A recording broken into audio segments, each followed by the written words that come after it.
En Guadeloupe, à la marina de Pointe-à-Pitre, Evelyne, drépanocytaire et mère de 2 enfants, rejoint Armel et Ismaël, également drépanocytaires. Ils se réunissent pour parler d'un sujet sensible, fonder une famille.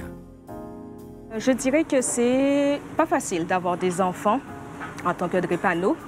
Le père de mon fils, au début, il savait que j'étais drépano et tout, jusqu'au moment où je lui ai dit que je vais être maman et qu'il va être papa. Un drépanocytaire pendant la grossesse et un drépanocytaire dans sa vie, c'est pas la même chose non plus. T'as encore beaucoup plus peur pour l'enfant, surtout quand l'enfant subit en même temps que la maman. On était toutes les deux en réanimation, on a fait la totale.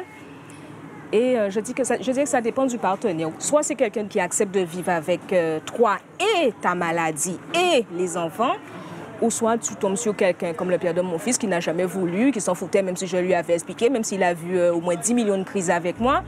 Tout dépend de la personne. Armel a 46 ans. Elle a eu une vie maritale, mais a choisi de ne pas avoir d'enfants. Moi, j'ai été mariée, j'ai eu une vie de couple.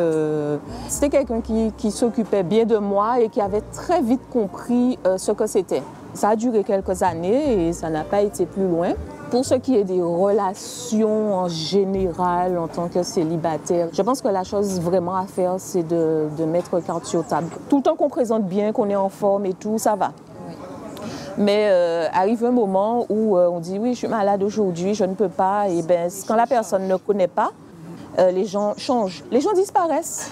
Et c'est pour ça que quelquefois, comme tu dis, on fait le choix, on fait ce choix-là d'être seul.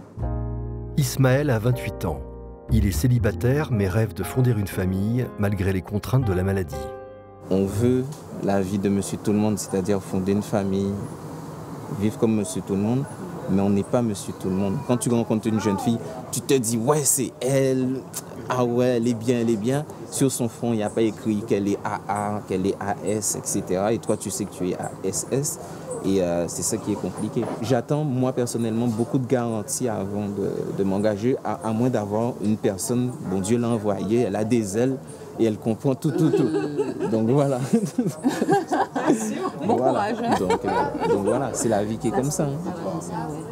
Choisir son partenaire, être en couple, avoir des enfants, autant de questions que les drépanocytaires doivent se poser avant de fonder une famille.